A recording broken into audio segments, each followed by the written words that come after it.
Bonjour, je m'appelle Brian Lowry et le titre de ma présentation est Exploiter le pouvoir des histoires pour une véritable durabilité. Dans cette présentation, je vais réfléchir à la recherche communautaire que j'ai menée avec mes co-enquêteurs communautaires sur la péninsule de Terre-Neuve. Je me joins à la conférence aujourd'hui depuis le territoire ancestral non déclaré et non cédé du peuple de Mi'kmaq et je reconnais avec respect les diverses histoires et cultures des peuples biotiques Mi'kmaq, Innu et Inuit, dont les terres englobent la province maintenant appelée Terre-Neuve et Labrador. La recherche ne serait pas possible sans la collaboration des co-auteurs de la communauté, notamment John Cranston, Kellen Lavers, Richard May, Ray Pilgrim et John Simmons. Ensemble, nous travaillons à la publication de cette recherche et de nouvelles thématiques pour voir l'engagement des chercheurs, ce qui nous amène à la question principale que cette présentation cherche à aborder. Les histoires ont un pouvoir unique de nous façonner notre compréhension de la durabilité des communautés et pourtant, dans les endroits situés en périphérie des systèmes capitalistes, ce pouvoir peut être utilisé pour imposer aux résidents locaux des réponses condescendantes qui renforcent leur modèle de développement. La recherche académique exacerbe souvent ces processus en racontant les histoires centrées sur les dommages qui dépeignent les communautés comme des visions débrisées plutôt que de travailler avec les membres de la communauté pour réimaginer les futurs locaux basés sur leurs capacités.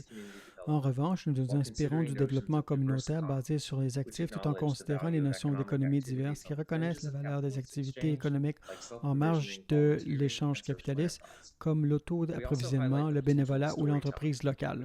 Nous soulignons également le potentiel de la narration qui est utilisé depuis longtemps dans l'histoire orale et les méthodologies autochtones, mais que les chercheurs en politique et en planification ont seulement commencé à explorer.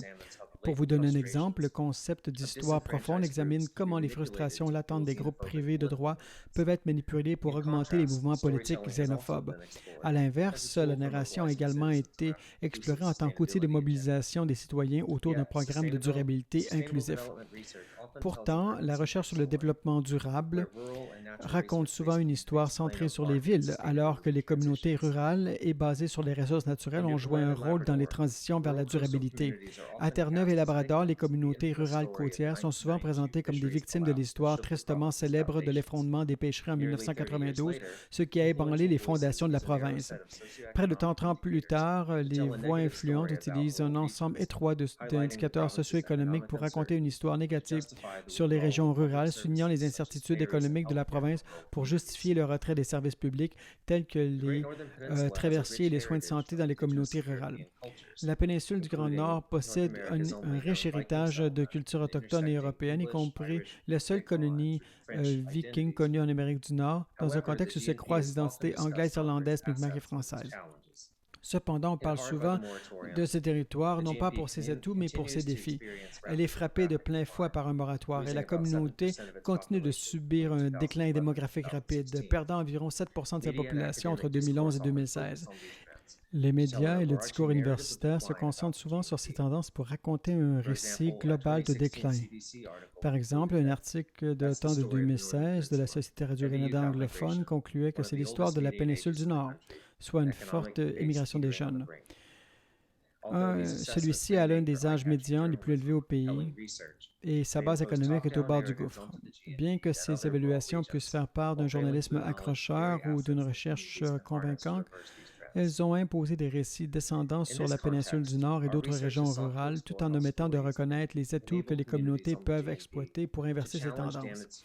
Dans ce contexte, la recherche a cherché à explorer comment les histoires peuvent permettre aux communautés de remettre en question les évaluations centrées sur les dommages de la viabilité pour faciliter l'identification de nouvelles opportunités pour un développement rural durable. Nous cherchons à répondre à deux questions clés, notamment concernant les histoires les communautés et comment remettre en question ces récits, ainsi que la façon dont elles peuvent être tirées pour d'autres régions rurales à la recherche d'une pratique engagée dans ces contextes. Notre approche a consisté à une initiative de recherche communautaire dans laquelle moi-même et mes co-auteurs et d'autres membres de la communauté sommes engagés, ce qui fait également partie de ma recherche de doctorat. Nous avons également cherché à réfléchir au pouvoir de notre propre processus, en particulier en réfléchissant de manière critique à mon propre rôle de chercheur universitaire et en étant conscient que l'engagement communautaire universitaire privilégie souvent le savoir universitaire par rapport aux membres de la communauté. Ce processus a commencé à la fin de l'année 2017 quand j'ai visité pour la première fois la région pour y assister à un atelier dirigé par l'Université Memorial. Les dirigeants locaux ont exprimé leur frustration à propos d'un rapport rédigé par les chercheurs. Celui-ci soulignait les défis démographiques de la région. Après plusieurs visites préliminaires, j'ai vécu au sein de la communauté de Port-au-Choix et à l'automne 2019, menant 30 entretiens semi-structurés à travers la région pour des groupes de discussion. Et à peu près au même temps, je me suis impliqué dans une nouvelle initiative appelée GNP Community Place qui vise à établir une clinique à Port-au-Choix pour améliorer l'accès aux soins primaires et à d'autres programmes de santé et de bien-être qui ne sont pas disponibles dans la région. Et grâce à cela, je me suis impliqué dans un collectif de recherche qui comprend des membres de la communauté universitaire. Ils partagent tous les faits saillants de ce que nous appelons l'histoire profonde de la durabilité régionale de GNP, en revenant à l'histoire profonde explorée plus tôt. Notre histoire se concentre sur 3 thèmes primordiaux qui contiennent la tension clé pour la durabilité régionale. Et chacun de ces thèmes reflète à la fois un message de vulnérabilité basé sur les problèmes et un message d'espoir et d'opportunité. La première tension est un sentiment de profonde nostalgie pour les jours d'avant le moratoire, contrastant avec la compréhension que la région ne peut pas revenir à cette époque. En particulier, à Port-au-Choix, les résidents se souviennent d'un temps où les guerres, avec les bateaux de pêche, les rues étaient animées par la circulation et les lieux de vie nocturne et de la communauté étaient animés. Un ancien résident de Port-au-Choix a déclaré « Nous avions tout. Nous avions un cinéma. Nous avions 3-4 magasins de vêtements. Combien avez-vous de stations-service? Ah! Il y avait 3 restaurants, il y avait 2 clubs, il y avait un groupe direct dans chaque club tous les week-ends. Pourtant, dans le même temps, les habitants ont identifié des éléments du passé qui sont moins positifs. Par exemple, le fait que les femmes dans ces communautés étaient négligées et que les histoires avec les peuples autochtones et les identités actuelles de la région sont souvent sous-estimées, voire supprimées. Lorsqu'ils réfléchissent aux aspects les plus positifs du passé, les résidents ont plus souvent le sentiment pragmatique qu'il est impossible de revenir aux anciens jours glorieux. La deuxième tension clé est le sentiment qu'une entité extérieure viendra sauver la région de ses problèmes, contrastant avec le désir d'autodétermination. L'histoire de la région est marquée par des voyages héroïques d'étrangers venus dans la région comme des explorateurs nordiques qui ont établi la colonie viking ou, par exemple, l'histoire du docteur Wilson Grenfell qui, au début du 20e siècle, visait à soulager les conditions sanitaires désastreuses de la région. Des exemples plus récents de sauveurs externes sont souvent des projets d'infrastructures et industriels à grande échelle. Les membres de la communauté ont également raconté des histoires de projets de développement économique tombés en disgrâce, qui ont suscité l'espoir des parties prenantes locales, mais qui ont finalement échoué. Par exemple, le Holson Forest Product a exploité une scierie et des usines granulées de bois, et finalement, ils ont fermé en 2014. Un résident disait que nous pensions que nous avions quelque chose qui bougeait quand ils ont donné de l'argent à la vente en gros. Nous pensions que cela serait le point lumineux de l'industrie forestière, mais cela n'a pas fonctionné. De telles histoires semblent refléter un sentiment de traumatisme collectif lié à ces projets ratés. En contraste avec cette dépendance externe, de nombreux résidents ont identifié le besoin d'encourager les leaders locaux à aider à soutenir les organisations locales comme les conseils municipaux, les petites entreprises et les organisations à but non lucratif. La dernière tension de notre histoire profonde est le sentiment que les résidents apprennent dès le plus jeune âge qu'ils doivent quitter la région s'ils veulent réussir dans la vie. En contraste avec un besoin identifié pour les jeunes de redécouvrir les idées locales, les idées de bien-être.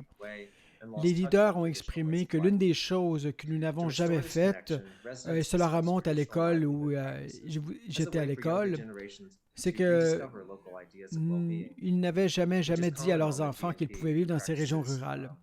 Et on entend encore ces genres de commentaires. Comme un citoyen l'a dit, vous faites vos études et vous partez parce qu'il n'y a rien pour vous ici. Pour établir ce lien, les résidents discutent des pratiques de subsistance traditionnelles comme moyen pour les jeunes générations de redécouvrir les idées locales de bien-être qui sont communes dans cette région, par le biais de pratiques de nourriture, de pratiques d'approvisionnement, comme la pêche de subsistance, la cueillette, les baies et la chasse à l'orignal. Mais avant de conclure, j'aimerais partager 2 histoires d'initiatives de renouveau communautaire. La première histoire est l'ancien Cottage Hospital, écrite par John Carson. L'ancien Bombay Cottage a été construit en 1929. Elle était mise en place par la commission gouvernementale pour fournir des soins de santé dans les communautés rurales. L'hôpital a fourni des soins de haute qualité jusqu'au temps qu'il ferme ses portes en 2001. Un nouvel hôpital moderne a été construit. L'ancien cottage hospitalier abrite désormais de nombreuses initiatives et programmes comme une cuisine communautaire qui sert des repas à base de plantes, une bibliothèque, une station de radio communautaire, une garderie, et cela pourra répondre à un besoin croissant du nombre d'enfants parmi les jeunes familles de la région. Et voilà, ici, dans la photo, on peut voir mon chien. La seconde histoire, c'est une nouvelle initiative appelée l'Alliance de jardinage de Saint-Anthony. Autrefois, les jardins n'étaient pas là pour des buts décoratifs, ils étaient là pour des moyens de survie. Et l'arrivée des routes a ouvert les voyages pour le travail pour des familles, comme on peut voir à gauche. Et plus la nourriture a été importée, plus les jardins ont diminué. La perspective a changé. Certaines personnes étaient même fières de ne pas avoir à cultiver de jardin. Et signe des progrès, au cours des mêmes années, il y a eu des maladies comme le diabète, les maladies cardiaques, l'obésité, qui ont augmenté dans toute la province et notamment dans cette région. Et en février 2020, le Gap Research a organisé une réunion communautaire. Il en est ressorti qu'une évaluation communautaire était nécessaire. D'autres membres intéressés forment la saga de la Senate Area Gardening Alliance pour s'attaquer à la perte de compétences des jeunes générations et partager des ressources au niveau communautaire autour de la culture d'aliments nutritifs. À ce jour, nous avons organisé 3 événements publics, dont un échange de sièges, un échange de français et un atelier de compostage. Nous apprenons que les gens sont plus nombreux que jamais à vouloir cultiver la terre. Un effet secondaire de la COVID, les jardins en bordure de route, autrefois abandonnés, reviennent maintenant en masse. Pour conclure, j'aimerais offrir quelques leçons qui peuvent être utiles aux praticiens d'autres régions rurales ainsi que les contributions que notre travail apporte à la recherche universitaire pour la pratique du développement rural. Cette recherche offre un nouvel aperçu de la façon dont les communautés peuvent utiliser les récits pour montrer la valeur des actifs qui sont souvent négligés par les modèles de développement économique traditionnels. Bien que des indicateurs quantitatifs étroits soient souvent utilisés pour diagnostiquer la viabilité économique régionale, ces mesures ne disent pas tout. Ils négligent les actifs immatériels tels que le patrimoine culturel et les diverses formes d'activités économiques comme l'auto-approvisionnement, le bénévolat. Les acteurs locaux, tels les municipalités, les agences de développement régionales et les entrepreneurs peuvent explorer comment les méthodes de narration peuvent aider à identifier les opportunités de développement économique inexploitées, tout en communiquant la valeur de ces actifs à différents publics, tels les agences gouvernementales ainsi que les investisseurs. Nous contribuons également à la recherche universitaire sur le rôle de la narration dans les transitions vers une société durable en apportant des perspectives rurales plutôt très nécessaires au développement communautaire durable. Nous avons également avancé le concept de l'histoire profonde qui, bien qu'elle ait été développée pour expliquer comment les communautés peuvent devenir la proie de mouvements politiques, peut ironiquement être utilisée pour articuler des visions de durabilité inclusive et durable en plongeant dans les expériences et les souvenirs profonds des résidents. De même, nos résultats montrent des liens potentiels entre ces histoires profondes et le bien-être psychologique, mettant en évidence les pistes de recherche futures pour explorer la relation entre le traumatisme et les efforts communautaires pour donner un sens à ces expériences, ainsi que la façon dont les communautés peuvent passer d'un contrôle externe à un contrôle interne.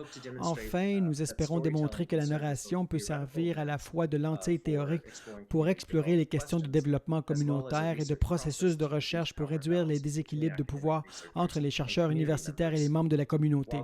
Bien que cette recherche aurait pu être plus participative à bien des égards, nous espérons qu'elle pourra contribuer à réimaginer les relations entre les universités et les communautés de manière à centrer les voix et les connaissances des membres des communautés rurales. J'aimerais vous remercier tous d'avoir écouté et regardé aujourd'hui. Je remercie les organisateurs de la conférence de m'avoir donné l'occasion de partager ces histoires, ainsi que les divers partenaires qui ont soutenu cette recherche et mes co-auteurs et les membres de la communauté. Merci beaucoup.